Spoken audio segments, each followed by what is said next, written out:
In the 3rd year of the reign of Jehoiakim, king of Judah, Nebuchadnezzar, king of Babylon, came to Jerusalem and laid siege to it. The Lord handed Jehoiakim, king of Judah, over to him, along with some of the vessels from the house of God. Nebuchadnezzar carried them to the land of Shinar, to the house of his gods, and put the vessels in the treasury of his God.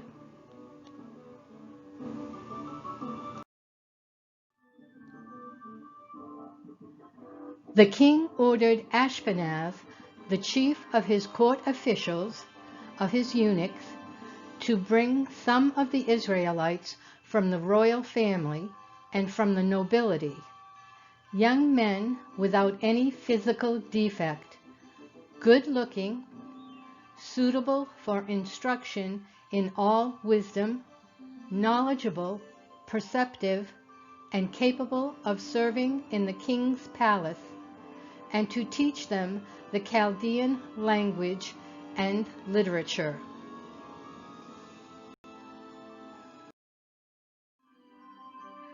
The king assigned them daily provisions from the royal food and from the wine that he drank.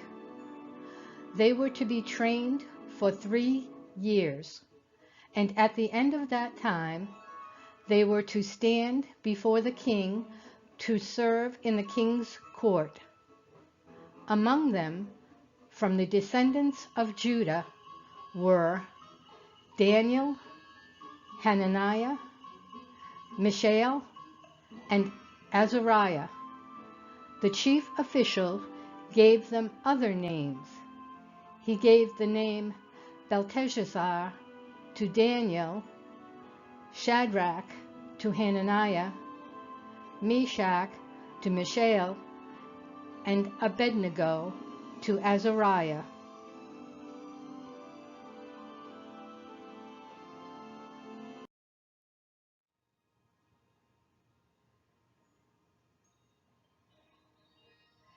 Nebuchadnezzar the king made an image of gold, the height of which was 60 cubits, 90 feet high, and its width 6 cubits, 9 feet wide. He set it up on the plain of Dura in the province of Babylon. Then the satraps, the prefects, and the governors, the counselors, the treasurers, the judges, the magistrates, and all the rulers of the provinces were assembled for the dedication of the image that Nebuchadnezzar the king had set up. And they stood before the image that Nebuchadnezzar had set up.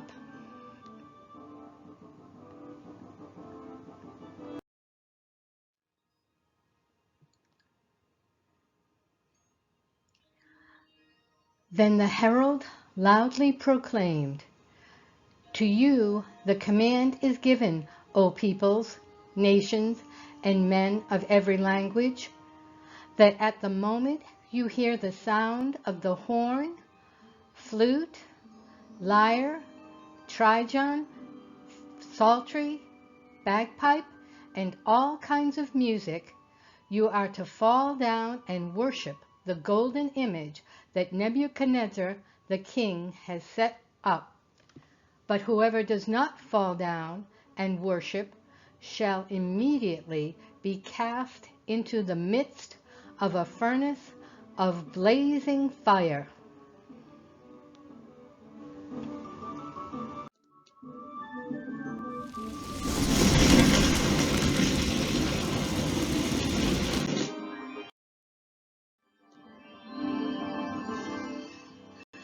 Some Chaldeans took this occasion to come forward and maliciously accuse the Jews.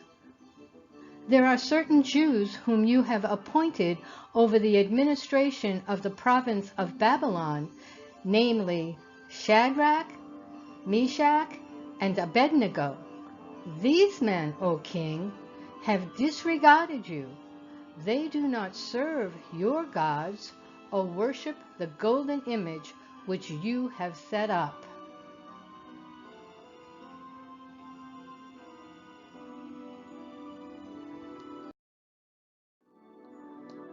Then Nebuchadnezzar, in rage and anger, gave orders to bring Shadrach, Meshach, and Abednego.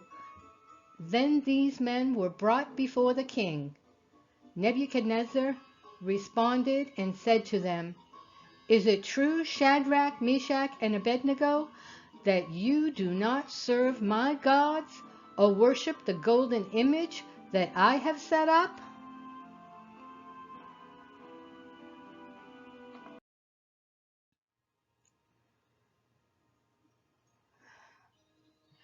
Shadrach, Meshach, and Abednego replied to the king, "O Nebuchadnezzar, we do not need to give you an answer concerning this matter.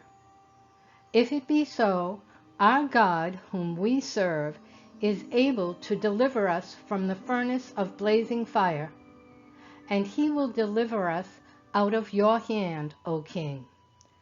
But even if he does not, let it be known to you, O king, that we are not going to serve your gods or worship the golden image that you have set up."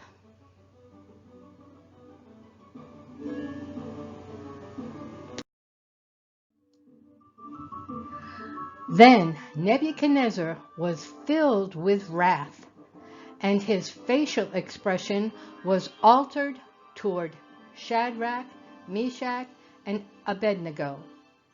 He answered by giving orders to heat the furnace 7 times more than it was usually heated.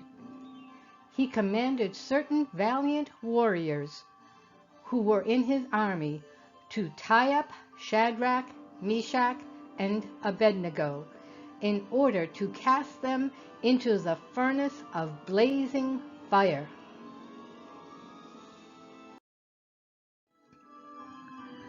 Then these men were tied up in their trousers, their cloaks, their caps, and their other clothes, and were cast into the midst of the furnace of blazing fire.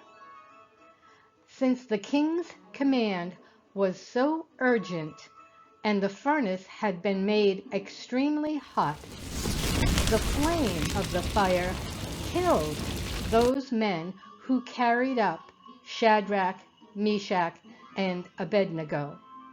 And these 3 men, Shadrach, Meshach, and Abednego, fell into the midst of the furnace of blazing fire, still tied up.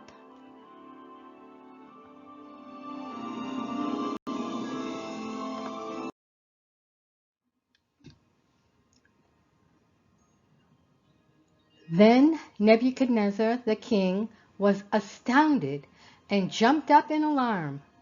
He said to his high officials, "Was it not 3 men we cast, bound, tied up into the midst of the fire?" They replied to the king, "Certainly, O king." He said, "Look, I see 4 men loosed and walking about in the midst of the fire, unharmed, and the appearance of the 4th is like a son of the gods."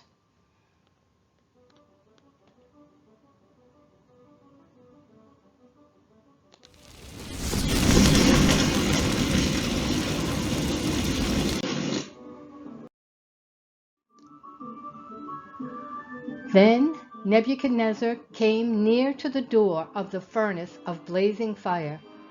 He responded and said, "Shadrach, Meshach, and Abednego, come out, you servants of the Most High God, and come here." Then Shadrach, Meshach, and Abednego came out of the midst of the fire.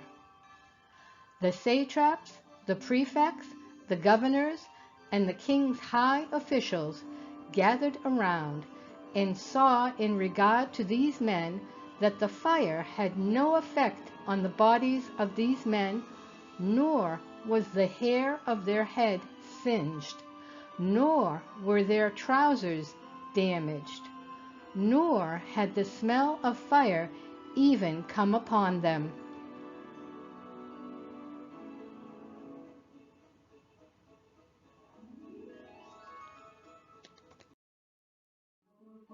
Nebuchadnezzar responded and said, "Blessed be the God of Shadrach, Meshach, and Abednego, who has sent his angel and delivered his servants who put their trust in him, violating the king's command, and yielded up their bodies so as not to serve or worship any god except their own God."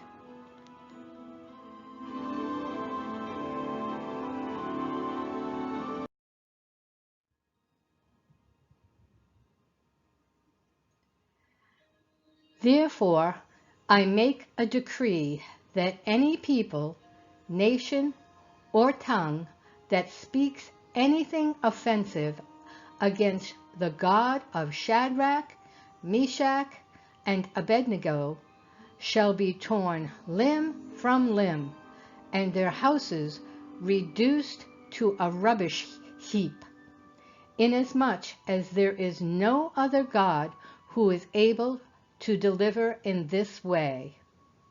Then the king caused Shadrach, Meshach, and Abednego to prosper in the province of Babylon.